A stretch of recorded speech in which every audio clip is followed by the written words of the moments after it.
vamos a llegar, es posible que lleguemos eventualmente a plantear un cambio constitucional. Sí. ¿Cuál va a ser cuál crees que sea ese interín, el antes de que lleguemos ahí? Yo creo que el interín va a ser un estallido social. O sea, yo creo que a la larga lo que está haciendo el Congreso y lo que está haciendo el gobierno es fiarse de distintas razones por las cuales la gente no se moviliza, ¿no? Uh-huh. La gente está sintiendo el bolsillo por todas las complicaciones externas, internas. De otro lado, la represión ha inhibido a mucha gente a salir a marchar.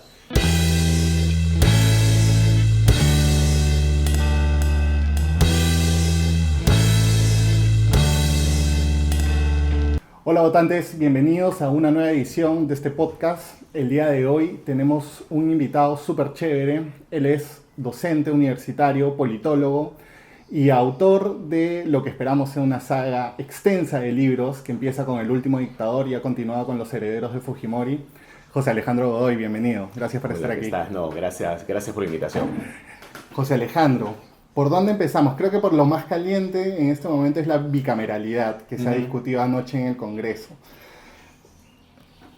¿Cómo, justo cuando hablaba con Ronald Cross, le hacía la pregunta, ¿por qué es tan difícil defender una reforma que al parecer el consenso general dice que es necesaria? Y él me decía, es que nadie quiere más congresistas, ¿no? Entonces, ¿cómo un Congreso con 6% de aprobación, tan absolutamente deslegitimado, se aventura en estas aventuras reformistas que finalmente saben que va a ser muy difícil que pasen en el Congreso, va a ser imposible que pasen vía referéndum, pero igual existe la insistencia? ¿Lo hacen por un... ¿Cuál es tu visión? ¿Lo hacen por un enfoque reformista realmente o simplemente quieren una posibilidad de poder reelegirse? Quieren la posibilidad de poder reelegirse, ¿no? Es muy notorio que lo que buscan es tener algún tipo de mecanismo de permanencia en la carrera política en lugar de jugarse por lo que debería ser, que es básicamente modificar el artículo que impide la reelección parlamentaria, ¿no? Uh-huh. Y decir y defender el punto de que la evidencia demuestra de que fue un error votar con el hígado, por lo menos en ese punto, y decir, oye, el hecho de tener congresistas novatos todo el tiempo nos genera congresos peores de los que ya teníamos, que no eran buenos, pero nos genera todavía peores, ¿no? Entonces, si estos congresistas lo que quieren es básicamente reelección, ese tendría que ser el camino. Pero claro, el problema es que no solamente quieren la reelección, sino quieren hacer el camino de la trampa, ¿ya? Y hacer el camino de la trampa siempre sale mal, ¿no? Y genera un costo muy importante porque, a ver, como tú bien lo has dicho, ¿no? Creo que hay un consenso entre la mayoría de politólogos de este país en que deberíamos tener o ir hacia un congreso bicameral.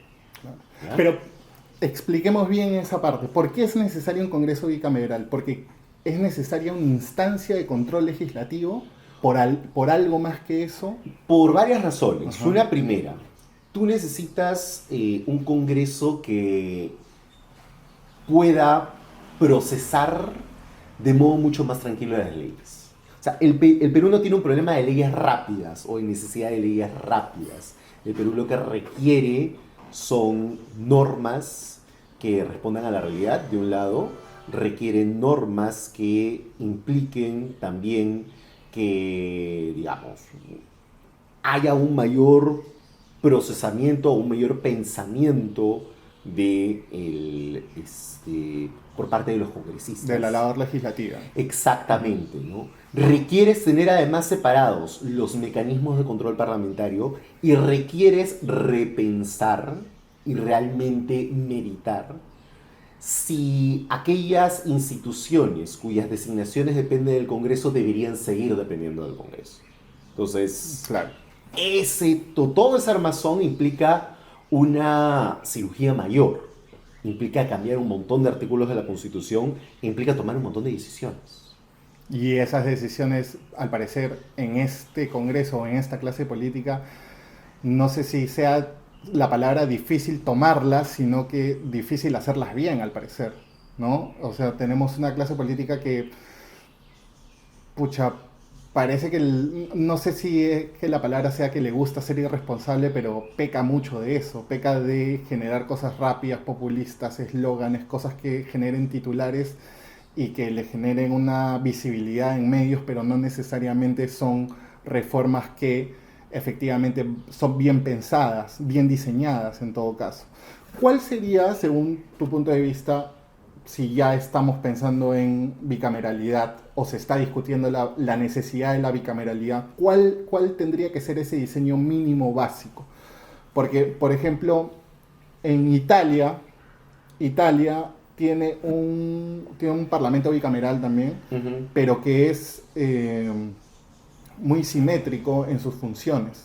No, yo sí creo que no debería ser simétrico en sus funciones, Okay. ¿no? Yo creo que por lo menos el Senado sí tendría, si es que todavía se le da la posibilidad de nombramientos, ser el Senado el encargado de los nombramientos de determinados cargos públicos, y evidentemente ¿Cuáles son esos cargos públicos? de Tribunos. Defensoría del Pueblo, Tribunal Constitucional, miembros del directorio del Banco Central de Reserva, ¿no? Ya. Que yo, a la luz de la experiencia, me pensaría si es que el Tribunal Constitucional debe continuar siendo elegido por el Congreso, ¿no? Claro, porque son miembros netamente políticos. Los Y no últimos. solamente por eso, porque finalmente el Tribunal Constitucional, al primer organismo que va a controlar es al propio Congreso. Entonces yo creo que la lógica y lo ocurrido en los últimos 10, 15 años con las votaciones o elecciones del Tribunal Constitucional van por ahí. Claro. Claro, porque en este momento tenemos un tribunal constitucional que esencialmente le ha cedido, en sus últimos fallos, le ha cedido todo el poder al Congreso. Le ha dicho, oye, es más, reforma la Constitución para que puedas acusar a los titulares de la OMPE y el Jurado Nacional de Elecciones. ¿Cómo hemos llegado a este punto donde existe esta, no sé, me parece una contradicción, pero se habla mucho de dictadura parlamentaria, autoritarismo parlamentario? ¿Cómo es esto a lo que hemos llegado donde el Congreso básicamente controla las instituciones más importantes?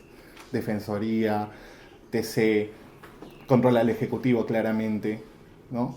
¿Existe algún modelo comparado, alguna referencia en el mundo de este tipo de casos? No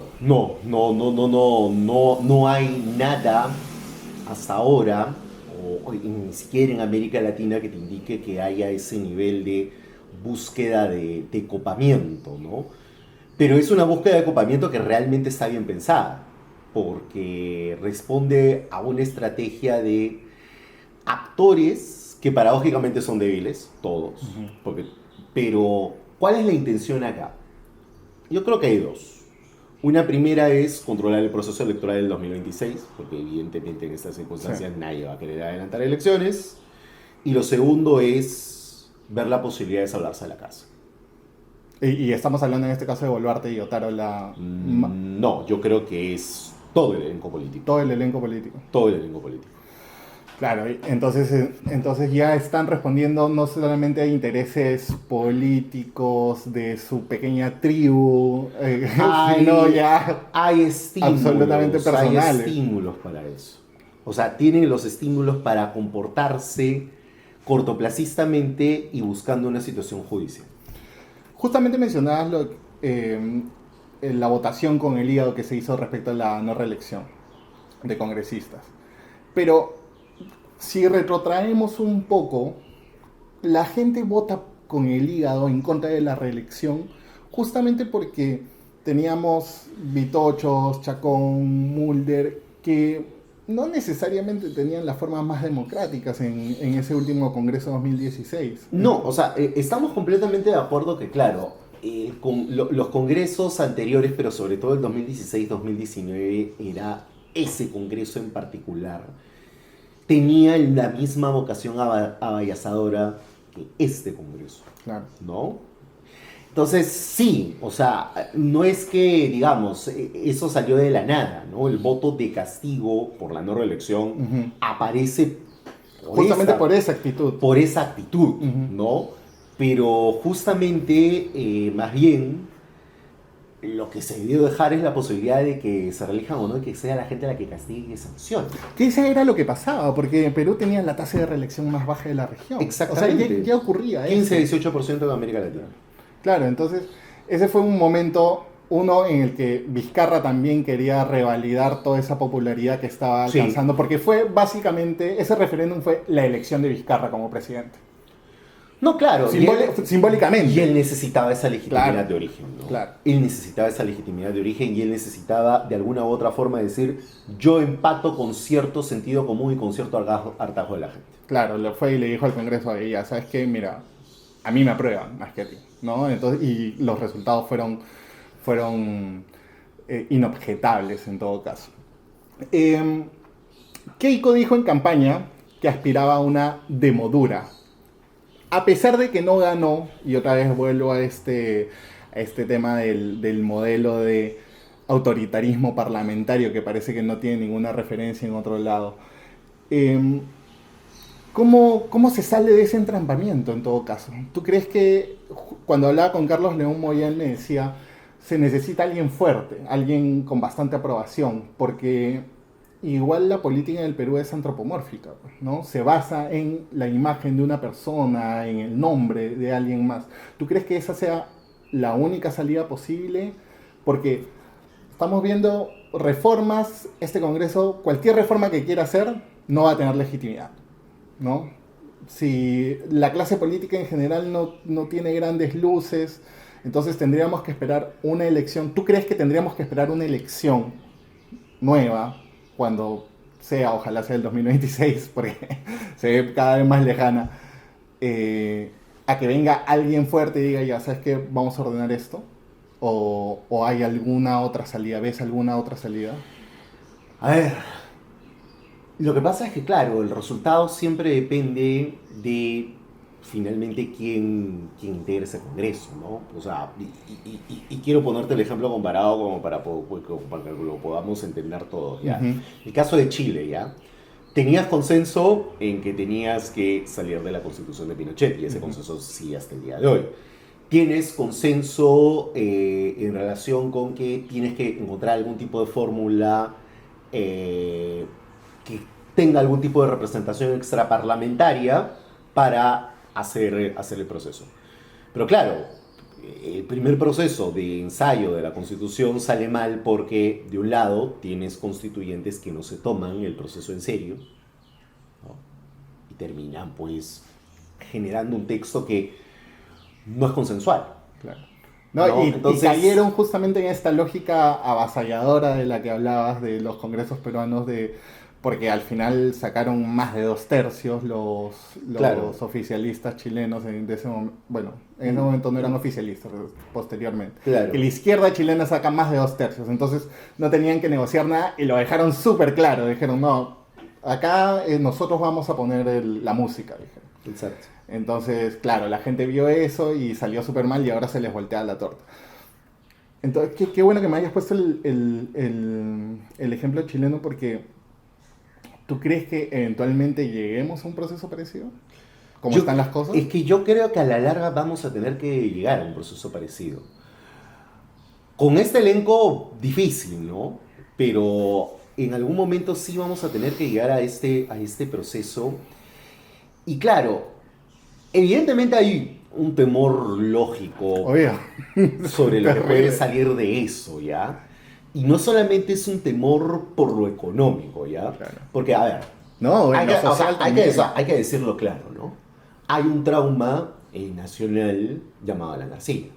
Y mucha de la generación que tiene de 45 para arriba tiene muy vivo ese trauma y por eso no quiere tocar la Constitución, porque cree que lo que va a venir es básicamente Eso. a la García de nuevo. Pero quienes tienen de 45 para abajo, más bien el temor es, oye, en lo social, en lo político, ¿qué va a hacer este Congreso? ¿O qué haría un Congreso o una Asamblea Constituyente? En este contexto. En este contexto, pues cosas muy parecidas al proyecto que tiene el Congreso, que es un proyecto muy defectuoso. Entonces, claro, lo que termina ocurriendo, lo que termina pasando es que en esa medida, en esa línea, como que la posibilidad de una demanda constituyente solamente va a quedar pegada única y exclusivamente a los sectores que quieren un cambio del capítulo económico de la Constitución. No vas a tener consenso para nada más. Claro, y en realidad creo que lo más necesario en este punto es que es el capítulo político de la Constitución que está destrozado. Exactamente. Destrozado, ¿no? Yo creo que eso es algo que coincido con todos los invitados que cuando tú vas al tema de pesos y contrapesos, de diseño institucional, como que ya muchas cosas ya no tienen sentido o simplemente ya se están obviando. Entonces, ¿cómo haces que las relaciones entre los políticos y la clase, las autoridades, sea, digamos, que convivan al menos, ¿no? Porque ahora parece que tienen todos los incentivos o para estar absolutamente de acuerdo, como está sucediendo ahora con Boluarte, que le dice todo sí al Congreso, o para estar en confrontación permanente, que es lo que pasó con Vizcarra y el Congreso. Entonces, otra vez, vuelvo. Vamos a llegar, es posible que lleguemos eventualmente a plantear un cambio constitucional. Sí. ¿Cuál va a ser cuál crees que sea ese interín, el antes de que lleguemos ahí? Yo creo que el interín va a ser un estallido social. O sea, yo creo que a la larga lo que está haciendo el Congreso y lo que está haciendo el gobierno es fiarse de distintas razones por las cuales la gente no se moviliza, ¿no? Uh-huh. La gente está sintiendo el bolsillo por todas las complicaciones externas, internas. De otro lado, la represión ha inhibido a mucha gente a salir a marchar. Tienes además espacios que antes tenías que hoy están muy debilitados. Por ejemplo, todos los gremios sindicales de alguna u otra manera quedaron dañados por la performance del gobierno de Castillo, uh-huh. ¿no? Los gremios estudiantiles son chicos que recién vuelven en algunas universidades, porque no en todas han vuelto a la presencialidad, sí, claro, han vuelto recién después de 3 años a la presencialidad plena, y por tanto recién saben lo que es un centro federado, lo que es una federación de estudiantes, ¿no? Uh-huh. Entonces la posibilidad de activar es mucho más baja, claro. ¿No? Entonces, cuando no tienes ese tipo de espacios y los otros han quedado debilitados, pues claro, se están de alguna u otra manera confiando en eso. Pero el tema es que eso no te aguanta siempre. O sea, Fujimori hizo lo que quiso en parte por eso, pero a partir del año 97 Fujimori tenía movilización en la calle buena parte del tiempo. Sí, pues, justo porque, claro, cuando hablaba con Carlos León Moya, él decía, no se puede sostener una protesta tanto tiempo porque plata, pues, ¿no? Se necesita financiamiento. Y cuando hablaba con Yamil Osorio, me decía exactamente lo mismo. O sea, la gente decía, déjenos trabajar, ¿no? Uh-huh. Es lo que habla ella. Y también, ¿tú crees que sea un factor preponderante el miedo a la represión? El miedo a la represión, pero también la plata. O sea, esos dos factores conjugan. Sí, yo creo que esos son los dos claves, ¿no? Hay otros menores que tienen que ver con la debilidad de los actores, pero vamos, también en medio de actores débiles la gente podía movilizarse. Claro, porque incluso antes la izquierda limeña, antes de que se casara de manera tan flagrante con Castillo y se deslegitimara de alguna manera, era en parte quien movilizaba bastante las protestas, ¿no? Entonces, claro, pero además de eso, lo que ha ocurrido es que no solamente ha habido un casamiento con Castillo, ¿ya? Uh-huh. Sino que buena parte del público de esa izquierda limeña o se le ha derechizado demasiado o se le ha izquierdizado demasiado. Uh-huh. Entonces el espacio del centro, en realidad, que era el que se movía, es un espacio que quedó vacío. ¿Qué es el espacio del centro? Cuando conversaba con Carlomagno Salcedo, él me decía, no, estamos haciendo una plataforma de centro-izquierda, anticorrupción, valores democráticos, etc. Pero justo leía ayer un texto tuyo que decía que justamente el centro no necesariamente es una convicción en sí, sino es como que no quiero estar de ningún lado ni del otro. Entonces, ¿podría ser el centro incluso una falta de convicción política? Por supuesto que sí, ¿no? O sea, Acción Popular, Alianza para el Progreso, Somos Perú se proclaman de centro y son básicamente cascarones vacíos. Son mercas. Sí. Entonces, eso, otra vez, ¿cómo definimos al centro político peruano o cómo le pedimos que se active si justamente es la falta de convicción una de sus características? Es difícil. Es difícil, ¿no? Pero sí hay un centro que tiene convicciones, ¿no? Ujú, Es lo que Carlomagno te decía, ¿no? ujú. Gente que tiene convicción en determinado tipo de temas. El problema es que, claro, ese espacio No tiene líderes. no solamente no tiene líderes, ¿no? Sino que se ha terminado un poco autoaislando, ¿ya? Autoaislando porque, claro, ¿cuál ha sido el problema? Ese espacio, si lo quieres ver en términos estrictamente racionales, Ujú. tiene la razón en muchas cosas. Saben además que tienen la razón en muchas cosas. Pero el problema es que, claro, ¿qué pasa con aquella persona que sabes que tiene la razón en muchas cosas? Te cae mal. Te queda mal. Es el chango. Es lo que le pasó a Guzmán en su campaña. Es exactamente lo que le pasó a Guzmán. Se la pasó diciendo, tenemos el mejor plan de gobierno, mire que nos han reconocido aquí, allá, allá, porque somos los más bacanes y nosotros tenemos la razón. Y automáticamente la primera reacción fue como, o sea, fue como que antipático. Era como... y termina siendo eso un poco lo que alimenta justamente esta falta de movilización, ¿no? Porque, o sea, ya tenemos parte del espectro que no tiene tantas convicciones y los que sí tienen convicciones, oh, como que son los chancones del salón, qué pesados. ¿Dónde sale el líder carismático que necesita ese espacio, no? Es que ahí hay un problema. Eh, es un sector que ha quedado muy aislado, no solamente en términos políticos, sino sobre todo en términos sociales, ¿ya? Ujú, O sea, es un sector que, claro, toda la chapa de caviar tiene que ver con que el hecho de que sí, pues proceden la mayoría de estas personas del sector AB y que y ahí también hay un error de ellos de no haber tejido alianzas sociales mucho más fuertes de las que tenían, ¿no? Alianzas que implicaran conexiones con el sector CD, conexiones con gremios, conexiones con otro tipo de espacios que no fueran aquellos que piensan como ellos, ¿no? ujú. Entonces, eso le cuesta no solamente a quienes intentan hacer movilización política de ese espacio, sino quienes también han sido funcionarios públicos de ese espacio. Por eso es que durante el gobierno de Castillo, durante el gobierno de Boluarte ha sido fácil removerlo. O sea, no, había un detector de caviares. ¿Cómo podemos definir a los caviares ahora? Porque ya los caviares ya parece que ya dejaron de ser las personas de izquierda moderada, de sectores socioeconómicos, tal cual lo describías, porque ya le cae la chapa a Álvarez Rodríguez, a Rosa María Palacios, Es que claro, es que gente... yo creo que no es, yo creo que ya no se puede hablar que solamente es un sector de izquierda moderada, sino también un sector de derecha moderada también, ¿no? Entonces los moderados en general son caviares. Sí. O sea, y ya no necesariamente tienen que ser apitucados, sino... O, Porque, o de repente no de procedencia pituca, pero sí vistos como como tal. como blancos, porque por ejemplo, Claro.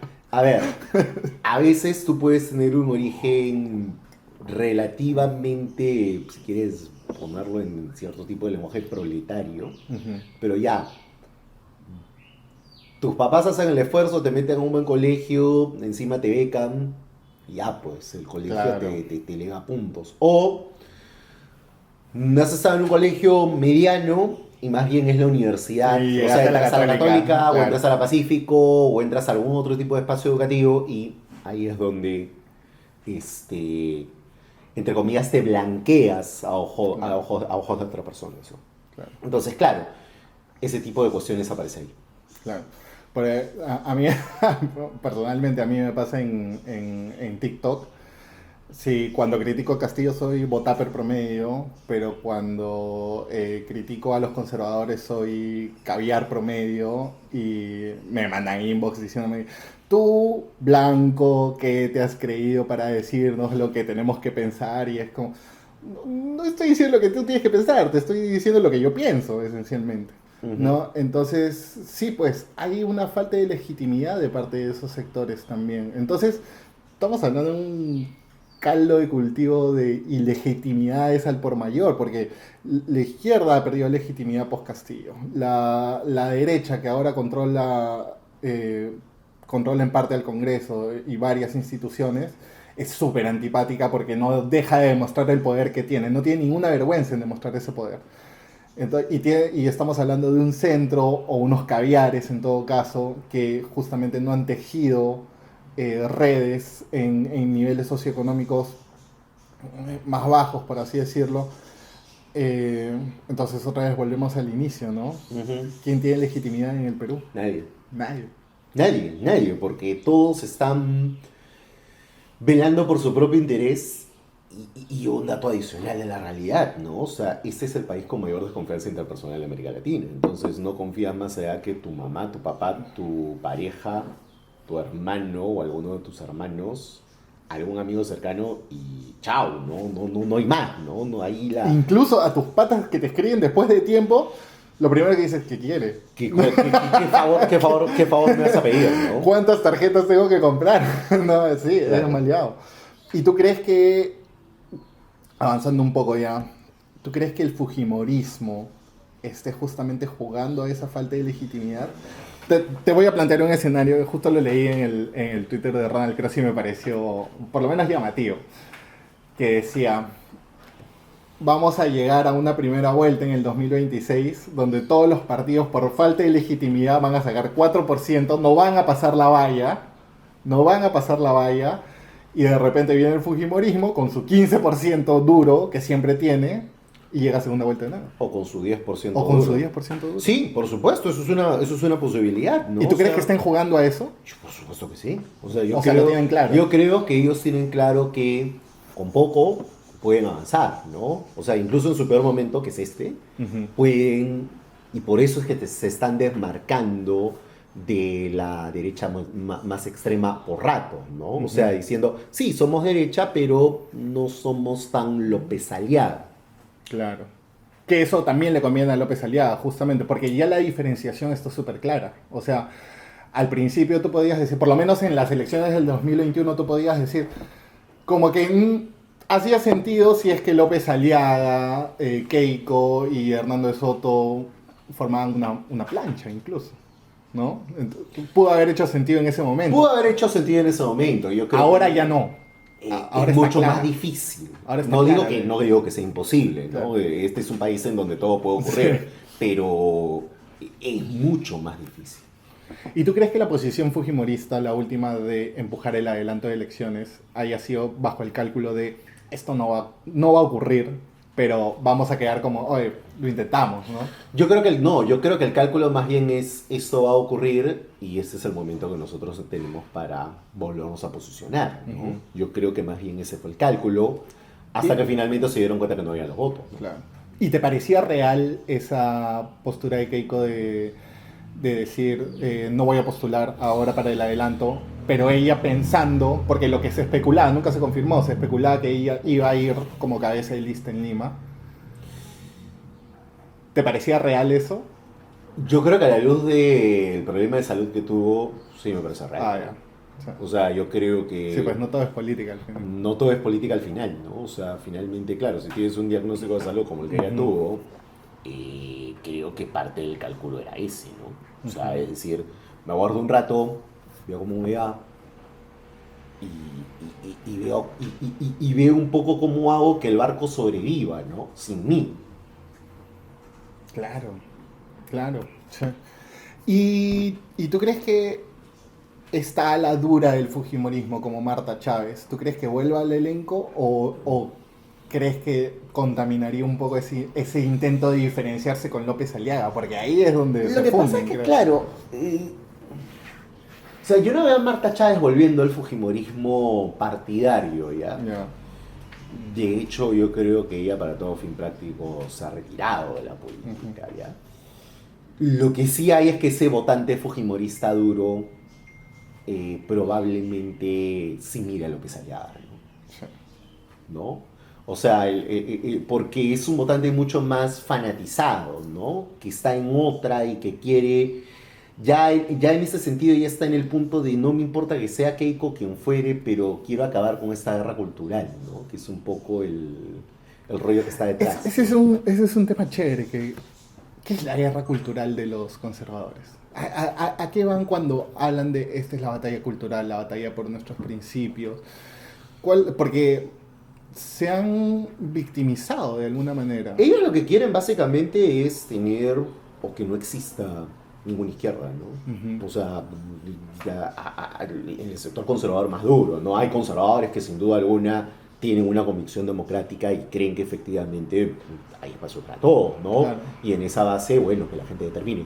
Pero ellos, quienes están en esta La, rollo de la batalla, nueva derecha, ¿no? claro, quieren esta batalla cultural, quieren un poco esta asociación de queremos algo lo suficientemente duro para que no haya izquierda por lo menos en 100 años, ¿no? Sí.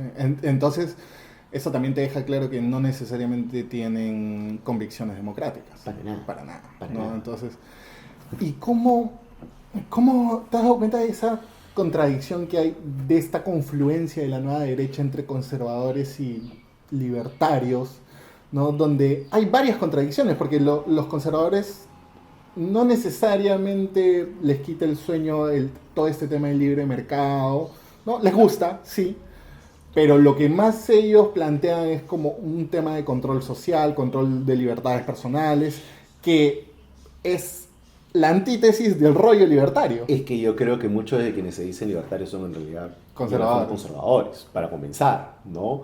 Y creo que lo segundo que los emparenta es el odio a la izquierda, ¿no? Claro, es la antiizquierda lo que los mueve ahora. Exactamente, ¿no? Porque, Entonces es más el objetivo los que los mantiene unidos. claro, porque un libertario, por ejemplo, no podría aplaudir, en términos de convicción, el triunfo del Partido Popular en España, en los Claro. municipales, ¿no? Claro. O sea, siendo el Partido Popular un partido conservador, Conservador. ¿no? Entonces, Conservador, que sube impuestos, que pone regulaciones. claro, entonces digamos que no, pues no encaja, ¿no? No encaja, no encaja. Entonces ¿no? al final es objetivo lo que los mantiene, pegados. Es eso, ¿no? Es este objetivo de necesitamos combatir a la izquierda Al y comunismo. necesitamos y eliminar determinado tipo de valores, ¿no? Están añorando un tiempo en el cual, claro, no habían derechos humanos, podrían ser todos los racistas que quisieran, podrían ser todos los homofóbicos que quisieran, todos los machistas que quisieran. Claro, es ese miedo también de ese mundo que se les está acabando de a pocos o que cada vez es más pequeño, ¿no? Es como, y creo que también justo de esto último que hablas es que muchos libertarios recalcitrantes, apelan a, no, es mi libertad de expresión, yo puedo decir no te estoy pegando, no te estoy matando, no te estoy deteniendo, yo te lo puedo decir. Pero además hay una cuestión de clase, ¿no? Ah, ¿Por qué me van a poner yo un límite a alguien que no es como yo? claro. O sea, yo creo Y que a hay mí una cuestión... que casi nunca he Y no he tenido límites, claro. ¿no? Entonces yo creo que va por ahí también, ¿no? Ujú. Va por esa cuestión de, finalmente, ¿quién eres tú para ponerte límite? ¿Con quién estás hablando? Tú no sabes quién es mi papá. También puede ser. Claro. O, mejor dicho, tú sabes quién es mi papá, Tú ¿no? sabes quién es mi papá. Claro. Claro, y es complicado. Y vayamos a los intérpretes peruanos, o sea, de esa nueva derecha. López Aliaga, conservador. Avanza País. Bueno, Avanza País es un cascarón también, Ujú. pero sus representantes, Cabero, Tudela. Después el resto de congresistas no los veo tanto en esa onda libertaria. por Claro, así pero decirlo. Cabero y Tudela son básicamente conservadores. Son conservadores. Son conservadores, o sea, no quieren ningún tipo de... No quieren a la izquierda. Claro, no solamente no quieren a la izquierda, ¿no? Sino que además ven un riesgo, o sea, y digamos, en otros países un liberal de verdad buscaría a los socialdemócratas como aliados naturales en algunas cosas, ¿no? Sobre todo en temas de valores, ¿no? O sea, pero ellos ni para eso, ¿no? Ellos más bien quieren, es el típico, o sea, por ejemplo, el caso de Cabero es alguien que quiere quedar muy bien con sus tíos conservadores, ¿no? Claro, claro. Y bueno, y Tudela súper clara su postura. Y López Aliaga, un conservador de manual, ¿no? Por así decirlo.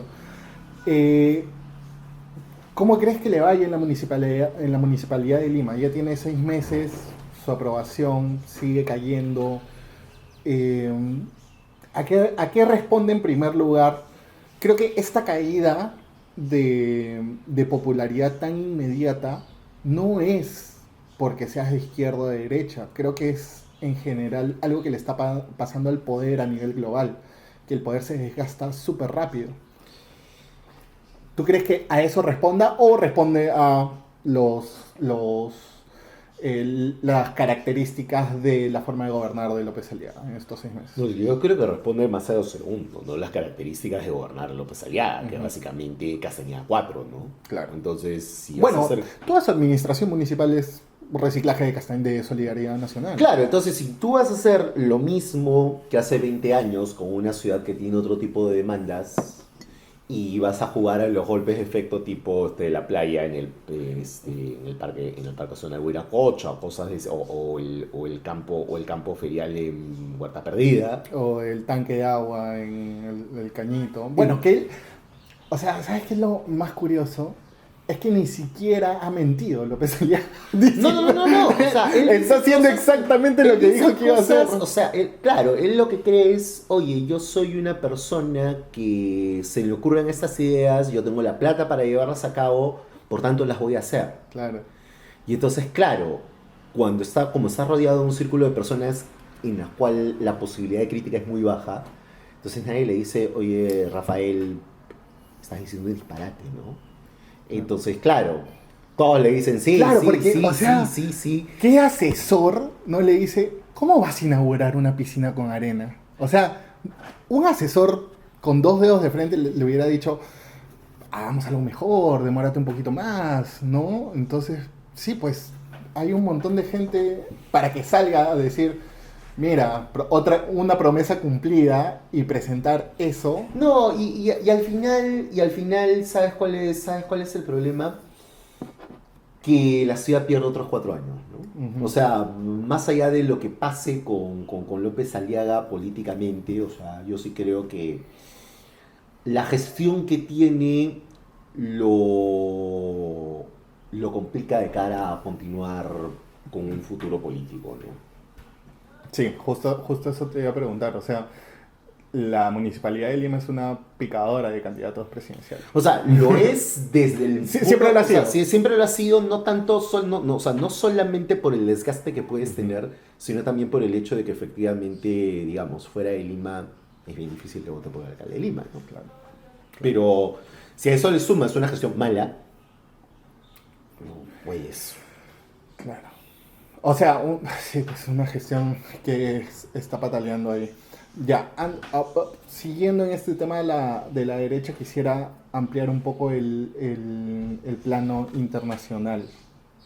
Vox salió, ya es la segunda fuerza, ya es la tercera fuerza política de España. Milei va a estar en el balotaje de Argentina. Sí. Trump va a ganar la carrera, la candidatura republicana. A menos que Ron DeSantis le gane, pero es más o menos lo Ya, mismo. vamos a Estados Unidos. ¿Lo ves a Ron DeSantis ganándole a ese carisma? Porque lo de Trump es carisma, son recursos escénicos que tiene y también tiene un montón de plata, ¿no? Tiene un montón de aportantes. ¿Lo ves a Ron DeSantis en dándole la pelea? Porque ahora se sumó Pence también. Y por ahí hay un... Claro, pero Pence va más bien al lado del partido republicano, que es conservador, pero que no quiere hacerlo de Trump, ¿no? El establishment. Pence va más bien a apostar al voto más republicano institucional, ¿no? O sea, el haberse desmarcado de los eventos del 6 de enero del 2021 lo coloca como el más fuerte en esa posición.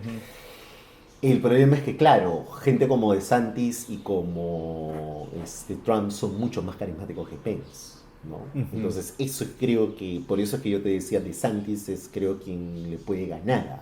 ¿Sí? ¿Tú crees así? ¿Qué posibilidades? O sea, ¿cuáles son las características que ves en DeSantis que dices, ya, acá puede haber pelea? Porque yo particularmente no le veo. Ha sido gobernador. Es gobernador. Es gobernador. Tiene, digamos, medidas que satisfacen mucho a la base de Trump, ¿ya? Y además se atreve a hacer más cosas de las que quería Trump. ¿Cómo qué? O sea, todo este tema vinculado a los colegios, Trump se hubiera atrevido. de los travestis que no le pueden leer libros a... O que no puedan leer libros o prohibir libros. Prohibir libros, Prohibir qué libros. locura, sí. O sea, creo que eso es algo que ni Trump se hubiera querido. O sea, ¿tú crees que la estrategia de DeSantis es robarse incluso a la base de Trump? Por supuesto, yo creo que por ahí va, ¿no? Por ahí va, bacán. Milei va a estar definitivamente en el balotaje porque ahora la coalición de derecha, centro-derecha de Argentina, que es Juntos por el Cambio, se están sacando los ojos. Está Horacio Rodríguez Larreta por un lado, que es el más moderado. Está Patricia Bullrich, ex ministra de Seguridad de Macri. Macri ya salió al lado de Bullrich en un video de campaña.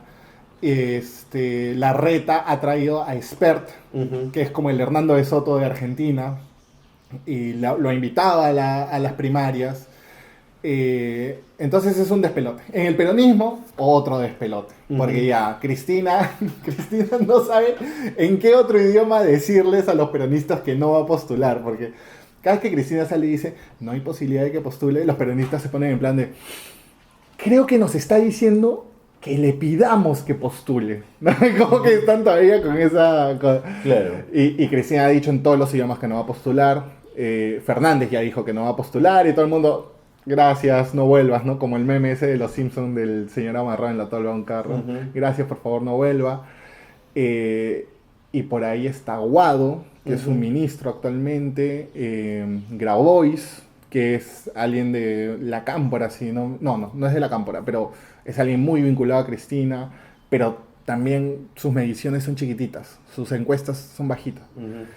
Entonces, ¿qué crees que pasa en el balotaje de Argentina? ¿Va a ser algo así como lo de Francia cuando llegó el Le Pen papá, que al final los terminaron votando? Sí. O sea, y mira, hay gente muy de izquierda que incluso vota no al peronismo, sino que vota en presidencial y en parlamentaria por el Frente de Izquierda, que ya comienza a decir alegremente, bueno, el que compita contra Milei, por ese voto no me importa, ¿ya?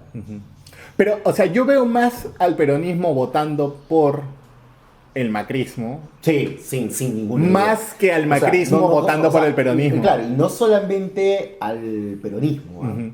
Incluso a la izquierda del peronismo, que hay todo un conjunto de grupos que ya tienen representación parlamentaria, también votando por el macrismo. Por el macrismo, sí. Sin ninguna duda. Pero eso es en el caso, si es que el balotaje es entre Milei y el macrismo. Pero si el balotaje es más difícil que sea entre Milei y el peronismo, ¿no? Pero si es entre Milei y el peronismo, Milei se lo va a llevar. Sí, porque ahí la cosa se va a dividir, ¿no? Ahí se convierte en una cosa de peronismo antiperonismo, ¿no? Sí. ¿No? Y con el desastre de Fernández. No, es muy evidente que eso es lo que va a ocurrir, ¿no? Y eso es lo que va a pasar, ¿no? Entonces sí, hay todo, o sea, claro, también hay que entender un poco que no es solamente esas divisiones, ¿no? Sino que Milei ha hecho trabajo político, Milei se ha metido con el grupo de jóvenes, más allá de que no nos guste el discurso pega en un país en el cual hay mucho hartazgo, y eso se da, ¿no? Sí, pues hay justo veía un analista argentino que decía, bueno, no sé si es un analista, pero es alguien que habla de política, Tomás Rebord, búscalo, es bien divertido. Es el Moya de Argentina. Tomás Rebord hablaba que ya hay toda una generación de argentinos, o sea, no toda una generación, o sea, ya hay argentinos de 30 años que son padres, que toda su vida el país ha estado mal.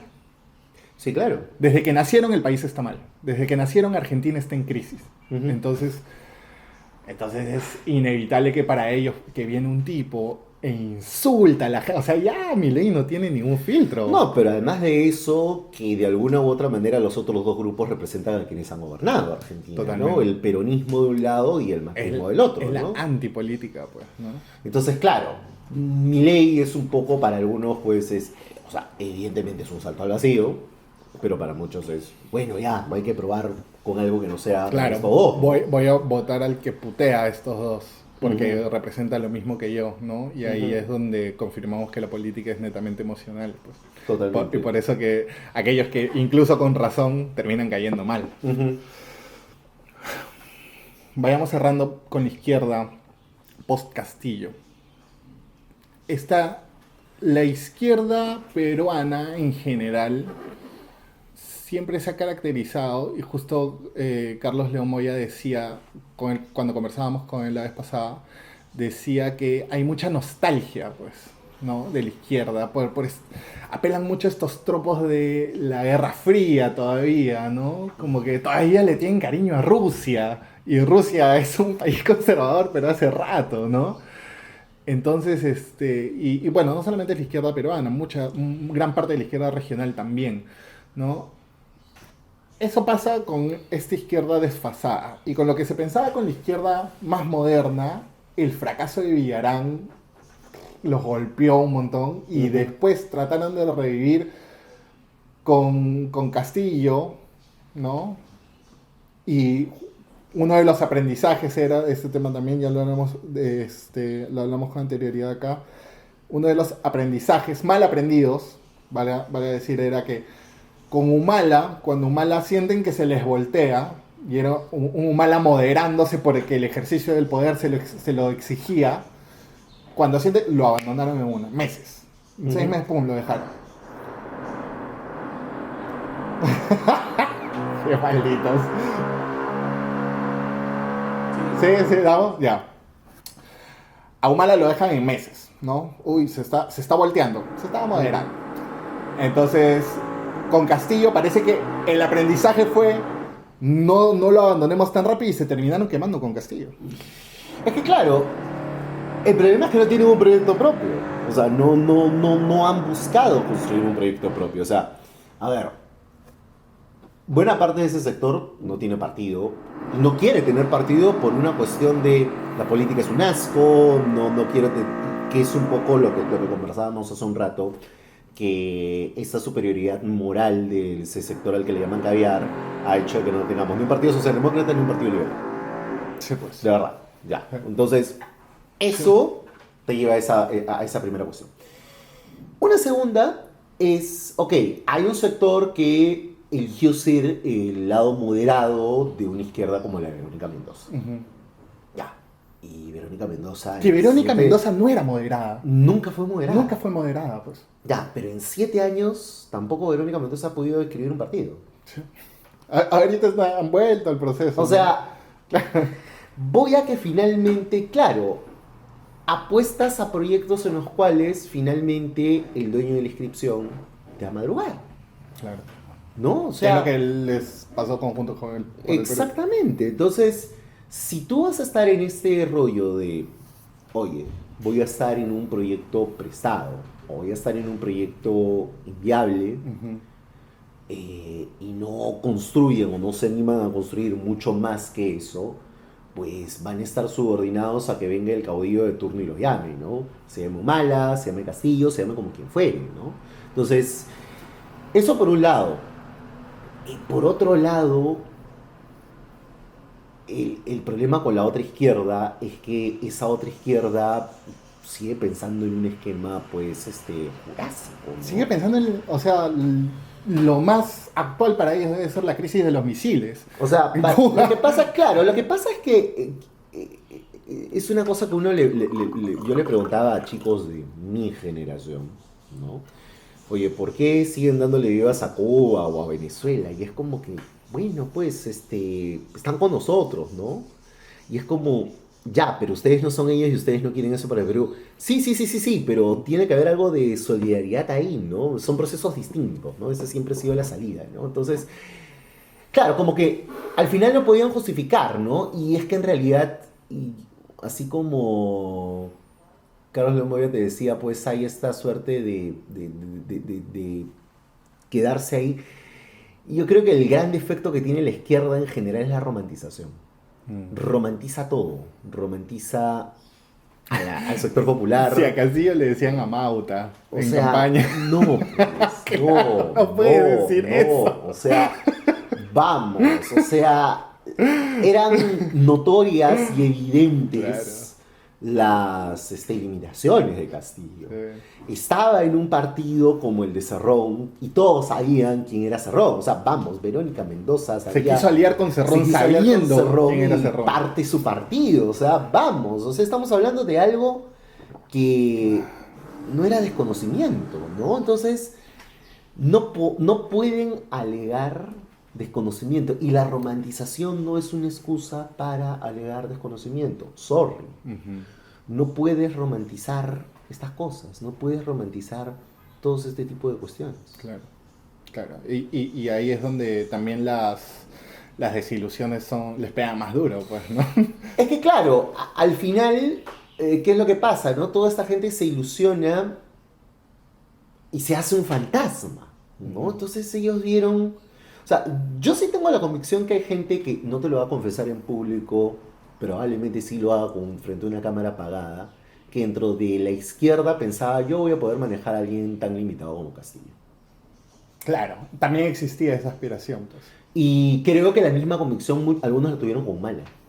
También. Lo que pasa es que olvidaron que finalmente Humala y Castillo, las únicas personas en las que confían son en sus entornos muy cercanos, ¿no? Humala, su familia, y básicamente su esposa, y en el caso de Castillo, sus paisanos, ¿no? Claro. Entonces, al final, para ambos era muy sencillo y muy rápido sacarlos del mapa, porque no pertenecen a ese círculo de confianza, no son suyos. No son suyos.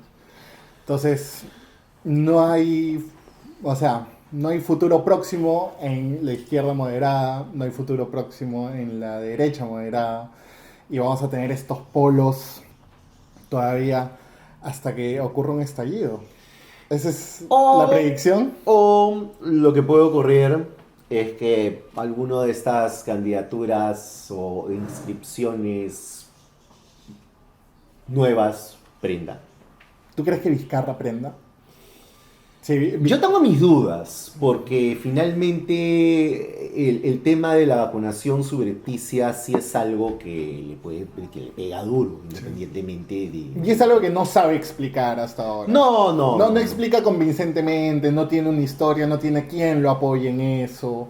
Entonces, o sea, lo de la vacunación es un misil siempre para Vizcarra. Después, ¿quién...?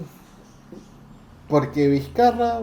No sé si él llegaría a una segunda vuelta. Claro. No sé si lo dejen tampoco. Claro. Cateriano y su grupo son demasiado blancos como para llegar. Pero ya se inscribieron. Pero tiene la inscripción. Ya se tiene la inscripción. Y eso es una ventaja. Sí. O sea, justamente a eso me refería, ¿no?